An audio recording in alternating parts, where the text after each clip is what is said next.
So of course, Paweł Pawlikowski is our national treasure.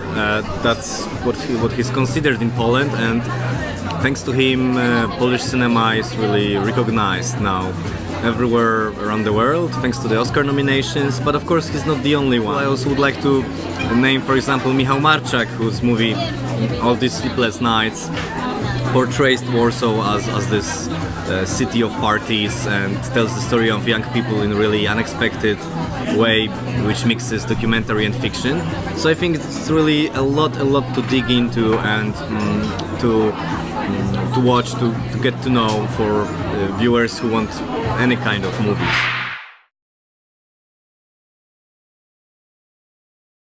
So I've been practicing film criticism professionally for 7 years, writing to different magazines, print, and now more and more online, of course.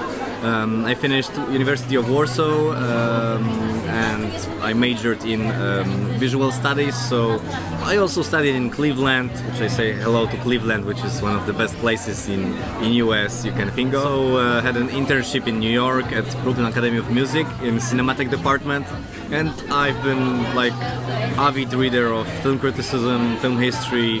I've been watching movies since really early age on a regular basis, so really my life in a way revolves around it, I would say.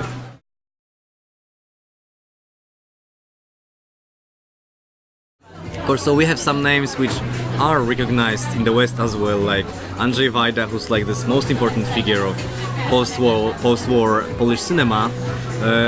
But also we have Krzysztof Kieślowski, and Roger Ebert was a fan of his 10-movie big kind of a series, we could say. So it's a long history. We also have filmmakers that are less recognized but have great visual imagination, made surreal movies like WWII and Andrzej Żuławski, who worked a lot in the West. So there's really incredibly rich film history, and I love these movies, and I'm sure foreign audience would love them too if they had a chance to watch them.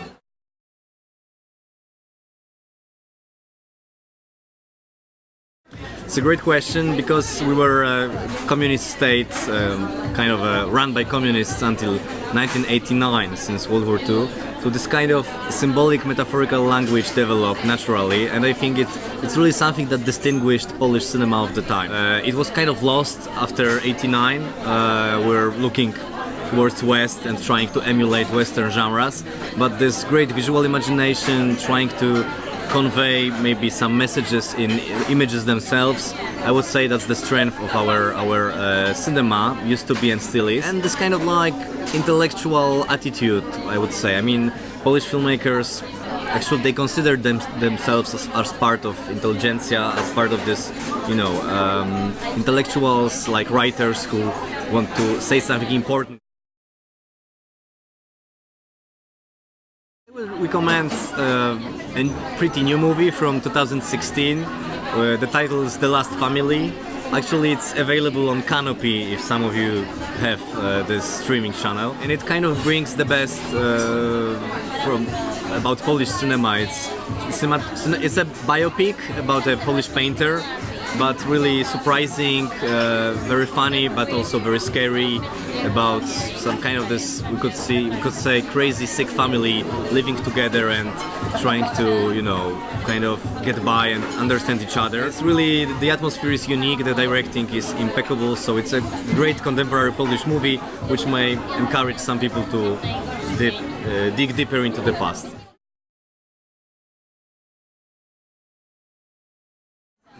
The most famous Polish movie ever is Andrzej Wajda's Ashes and Diamonds.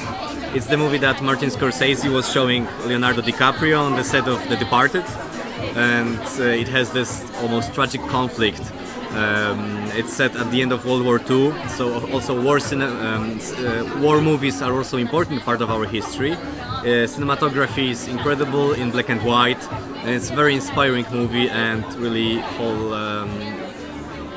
proves that even after 60 years it's still very powerful. So yeah, it's a classic, and it's a great start too.